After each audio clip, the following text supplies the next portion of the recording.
안녕하세요. 책과 함께하는 시간입니다. 오늘은 에세이집 중에서 한 편 골라보았습니다. 어제보다 늙은, 내일보다 젊은. 결국 우리는 늙어갈수록 더욱더 새로워진다.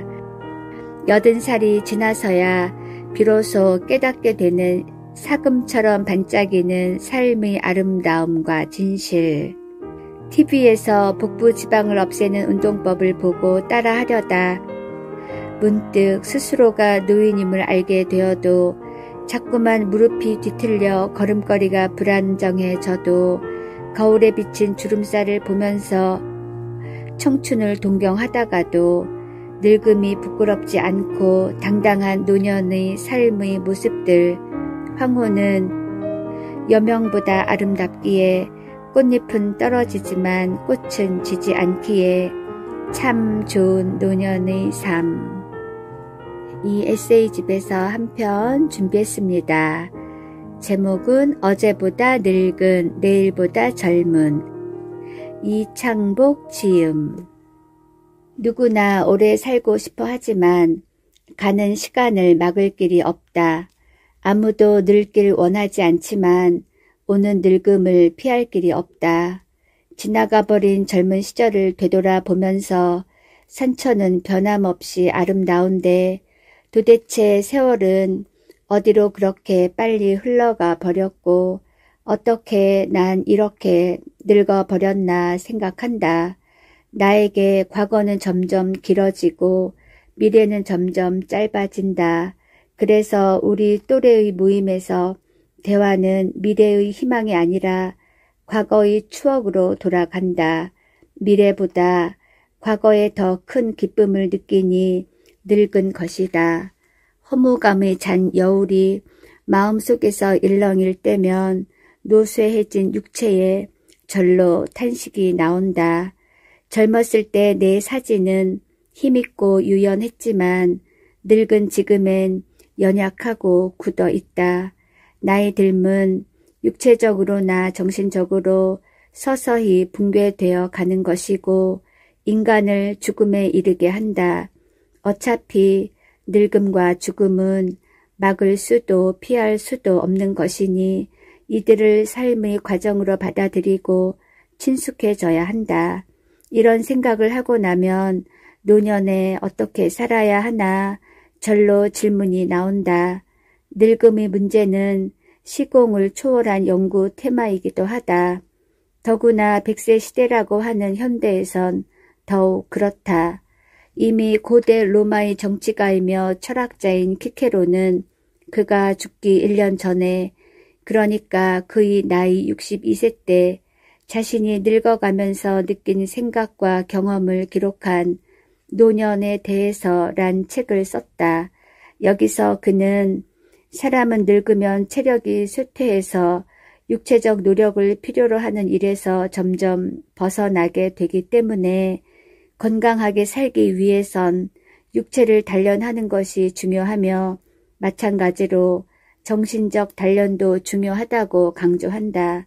나이 든 사람은 노쇠해서 무위하다고 스스로 절망하거나 다른 사람에게서 비난받아서는 안 되고 오히려 자신의 인생 경험을 사회를 위해 유용하게 사용할 수 있어야 한다고 말한다.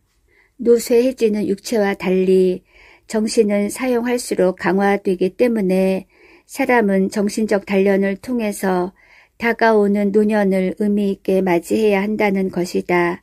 키케로는 이 책을 통해서 노년에 대한 철학적 사유의 단초를 제공했으며 2000년이 더 지난 오늘날 21세기를 살고 있는 우리들에게도 늙음에서 삶의 의미를 찾는 데 방향을 제시해주고 있다. 세계보건기구의 정의에 의하면 65세를 넘긴 사람을 총칭하여 노인이라 부른다. 더 세분해서 60세에서 75세는 젊은 노인이고 76세에서 85세는 노인으로 그리고 85세 이상을 고령의 노인으로 일컫는다.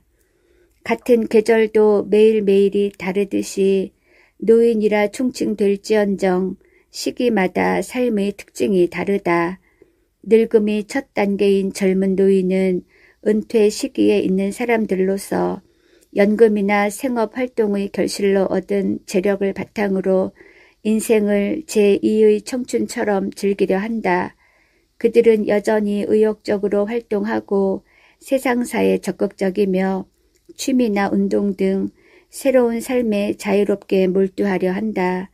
하지만 이런 욕구는 제2단계 노인에게는 점점 생각 속으로 물러난다. 이때의 노인들은 육체적으로나 정신적으로 노쇠해지는 것을 매일 느낀다. 사지는 점점 더 굳어지고 행동은 느리고 마음만 조급해진다. 기력은 약해져서 쉽게 지치고 많은 것에 힘이 든다. 말은 많아지고 자꾸만 수다스러워진다. 몸 여기저기에 아픈 곳이 생긴다. 삭신은 일기예보이고 병을 예진하는 의사이다. 그래도 병원에 있지 않은 것을 때론 다행스럽게 여기고 아직도 혼자서 옷을 입을 수 있고 크고 작은 일들을 해낼 수 있어 만족해한다.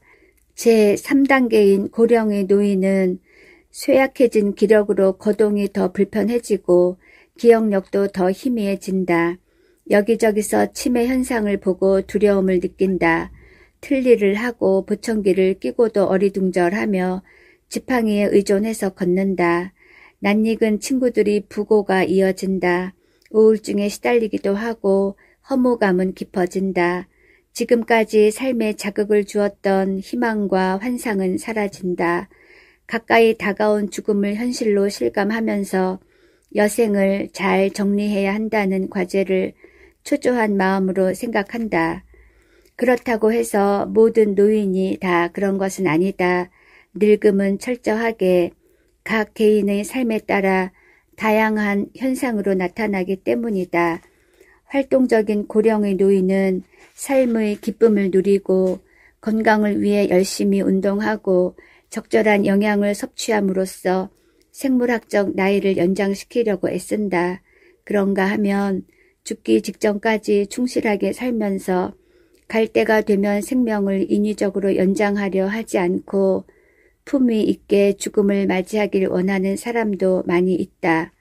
이렇듯 늙음에는 시간적, 육체적, 그리고 경험적, 정신적 두 의미가 상충한다. 시간적으로 볼 때 오늘의 나는 어제의 나보다 늙었으나 다가올 내일의 나보다는 젊은 것이다. 이것이 시간적, 육체적 나이 듦의 자연 법칙이다. 하지만 경험적으로 볼 때 과거의 삶이 현재의 나를 있게 해 주었다면 현재 나의 삶은 미래의 나를 결정할 것이다. 그래서 현재의 나는 과거보다 새롭고 미래보다 낡은 것이다. 이것이 경험적, 정신적 나이 듦의 가치, 즉 나의 값이라는 것이다. 우리는 옛것에서 젊어지고 새것에서 늙게 된다.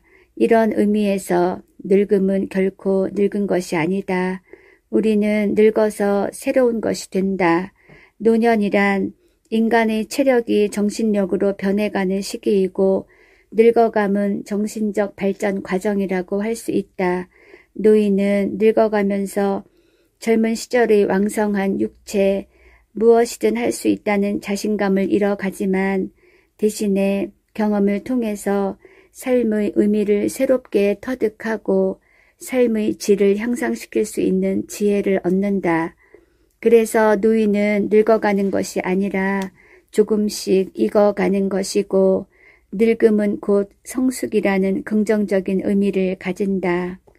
아리스토텔레스는 이미 기원 전에 세월은 책보다 더 많이 가르친다고 말했고 공자 역시 나이는 세월이 주는 게 아니라 세상이 주는 것이라고 말했다. 젊은이는 자기 자신을 통해서 세상을 바라본다면 노인은 세상을 통해서 자기 자신을 바라보고 삶의 의미를 성찰한다는 것이다. 크든 작든 간에 스스로 읽어놓은 인생의 열매를 향유할 수 있는 여유, 욕심을 훌훌 털어버리고 작은 바람으로 만족할 수 있는 소박함, 다른 사람의 입장에서 생각하며 겸손하게 양보하는 관용과 겸양, 이것들은 백발과 함께 오는 장점이라 여겨진다. 오직 이것들 뿐이랴. 늙음이 오는 길을 막을 수 없고 인생을 넓히거나 연장하는 데는 한계가 있으니 오직 노년을 아름답고 우아하게 하는 것들에 침잠할 뿐이다. 노쇠한 노인의 몸가짐은 둔하고 느린 것처럼 보이지만 거기엔 노인만이 가질 수 있는 느긋함, 넉넉함, 여유로움, 성숙함이 자리하고 있는 것이다. 그래서 노년은 마음을 비운 곳간에 미움과 원망 대신에 사랑과 감사를, 시기와 질투 대신에 축복과 너그러움으로 채울 가장 좋은 나이이기도 하다. 노년의 성숙은 삶은 참으로 아름답고 고귀하다는 것을 보여줄 때 비로소 빛난다. 육체는 늙어가도 그 늙음에는 삶의 지혜가 아름답게 빛나야 한다. 나이 들수록 사람은 살아온 인생이 참으로 짧다는 것에 놀라고 살아갈 인생이 더 짧은 것에 더욱 크게 놀란다. 하지만 내일이 있는 한 지금의 나는 선사된 하루를 열심히 살기에 결코 늙지 않았다. 늙었으니 젊었을 때보다 더 많이 일해야 한다. 그렇게 살다가 내 시간이 다하는 어느 날 열심히 살았노라고. 그래서 내 삶이 귀하고 아름다웠노라고 기억하길 바란다. 아름답게 늙어가는 노인은 우아한 멋이 있고 존경스럽다. 그렇게 늙어가고 싶다. 이창복님의 어제보다 늙은, 내일보다 젊은 소개해드렸습니다. 감사합니다.